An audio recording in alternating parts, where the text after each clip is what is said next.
السلام عليكم ورحمة الله وبركاته. ازيكم عاملين ايه؟ يا رب تكونوا بخير. كل سنة وانتم طيبين وبعود عليكم الأيام بالخير يا رب. ان شاء الله النهاردة هنعمل مع بعض مشروب السوبيا، هنعمل البودر. طبعا السوبيا نوعين. في المشروب اللي هو البودر اللي هو بتاع العصر الحديث، وفي المشروب اللي هو القديم اللي احنا كنا بنعمله مطبوخ. لو انتوا حابين المطبوخ ده عرفوني وانا هعمل له فيديو ان شاء الله مخصوص. انما الطريقه بتاعت النهارده هي المشروب البودر اللي هيبقى سريع التحضير. يا دوب كده هتضيفي اللبن او على حسب الرغبه الميه، وهيبقى جاهز معاكي في ثواني. قبل ما هبتدي، انا اسمي منى. لو الفيديو عجبك ما تنسيش الاشتراك في القناه واللايك والشير علشان الفيديو يوصل لاكبر عدد ممكن، فضلا وليس امرا.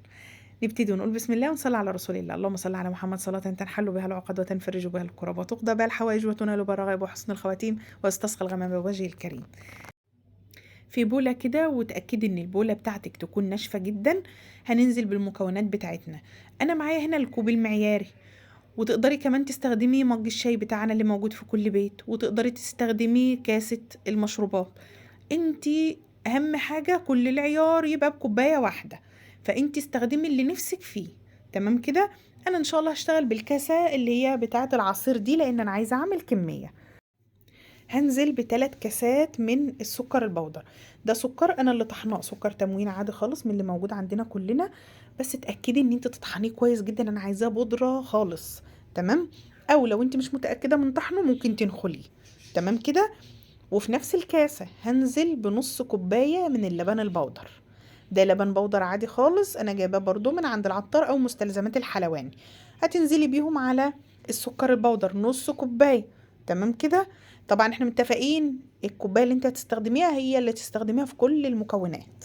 وهنزل بنص كوبايه من الكريم شانتيه. الكريم شانتيه بقى محلى، كريم شانتيه مسكر براحتك. انا الكريم شانتيه فايدته ايه؟ هو بيديلك قوام تقيل شويه للعصير، اشبه بالعصير اللي انا قلت لكم عليه اللي هو السوبيا المطبوخه.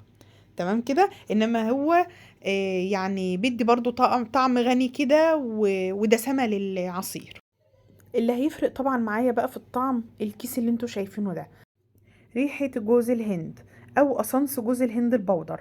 المكونات بتاعتنا النهاردة كلها بودرة يا جماعة، لازم كل المكونات بودرة. ما ينفعش خالص اسانس جوز الهند اللي هو السايل. لو انت ما قدرتيش تتحصلي على البودر ممكن السايل ده تجيبيه وتحطي منه، بس وقت ما انت بتعملي العصير. ما ينفعش تحطي منه على الخليط ده، هيبوظ لك الدنيا ويكلكع لك الخليط وهتبقى مشكلة كبيرة جدا. طبعا الاسانس ده انا نزلت بقى بمعلقه ونص كده منه. يعني كنت حريصة قوي لان الراجل قال لي ده مركز جدا وخدي بالك.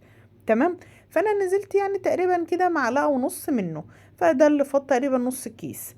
خدي بالك ما تزوديش الكمية عشان ما يكرفش معاكي وطعمه هيبقى مش هتتقبليه خالص. هيبقى طعم جوز الهند قوي جدا وهيبقى فيها مرارة. اللي في المعلقة بقى ده مقدار باكو من الفانيليا البودر. ده الاختياري، عايزة تضيفيه تمام، مش عايزة خلاص. بس انا قلت ايه، هضيف كده باكو بسيط كده. او ممكن علب اللي هي السكر الصغنطوطة بتاعت الفانيليا اللي هي السكر اللي عند العطار، ممكن تجيبي علبة واحدة وتضيفيها. تمام كده. هو هيدي بس ايه نكهة بسيطة خالص كده مع البودر ومع طبعا مكتسح الوصفة اللي هو اسانس جوز الهند البودر، لان ريحته بتبقى قوية جدا. يعني انا بقلب والريحة بصراحة يا جماعة السوبيا رهيبة رهيبة، وما تختلفش ابدا عن السوبيا اللي احنا بنجيبها من بره. يعني نفس الطعم كده. انت مجرد ما بتفتحي الباكو بتلاقي ريحة جوز الهند مالية الدنيا. فهو ده ما شاء الله. شوفوا الكمية بقى اللي احنا عملناها. انا عملت تقريبا كيلو من بودرة الصوبيا، او يعني ممكن نقول كيلو الا 100 جرام مثلا. تمام. انا جبت بقى برطمان من اللي هو بتاع الزيتون الكبير ده، وبدات ان انا اعبيه. انت بتحطي بقى في اي برطمان عندك. انا على فكره لما بكون جايبه حاجه في برطمانات ازاز بتبقى حلوه جدا في الحفظ. فبدات ان انا اعبي كده السوبيا بتاعتي، هامله البرطمان ده وهتعمل معايا برطمان تاني صغير. طيب. احنا قلنا ان جوز الهند لما بيكون زياده بيكرف معاكي وكده، يعني ممكن يبوظ لك الدنيا. في حاجة بقى كمان، انت لو انت حابة ان انت مش هتضيفي لبن للعصير ممكن تزودي كمية اللبن البودرة. تمام. يعني في حاجات انت لو زودتيها مش هتضر معاكي في الوصفة. مقدار الكريم شانتيه يا ريت ما تعدليش فيه، لان الكريم شانتيه طبعا احنا عارفين ان هو بيربط، فاحنا مش عايزينه يربط، احنا عايزينه بس يدي سماكه كده للعصير ودسامه، مش اكتر من كده. انا طبعا مليت البرطمان الكبير اهو يا جماعه، وكان عندي برطمان من اللي هو الصغير بتاع النوتيلا ده برضو هملاه. تمام، يعني ما شاء الله عمل معايا كميه محترمه جدا من الصوبيا البودر.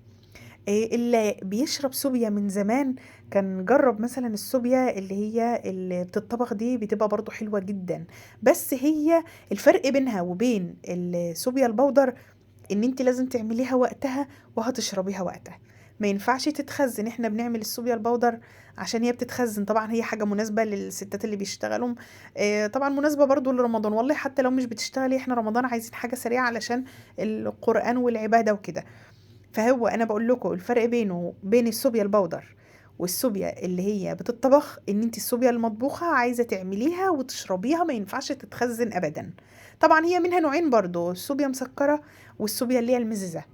تمام. انا مش هيفهمني غير الناس اللي هم يعني اساتذه في الصوبيا، الناس اللي بتشربها من زمان. انا كده عبيت الصوبيا بتاعتي زي ما انتم شايفين في البرطمانات، ما شاء الله كمية محترمة. جهزت الشفشق بتاعي كده وهبتدي انزل فيه بكوبايتين من الحليب. طبعا انتي حسب ما انتي عايزة، انا قلتلك لو انتي حابة ان يبقى مية ممكن تزودي كمية اللبن البودر، تمام، وتشتغلي بالمية عادي جدا.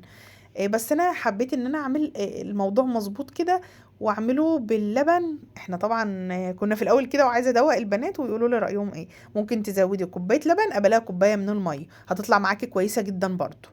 وجبت الخلاط بتاعي كده وهبتدي ان انا اضرب العصير بتاعي، اديله ضربه كده كويسه. طبعا انا لا زودت سكر ولا زودت اي حاجه، انت يا دوب هتحطي معلقتين من الخليط على يعني الكوبايه هتاخد منك معلقه من اللي هي معالق الاكل من العصير اللي احنا عملناه.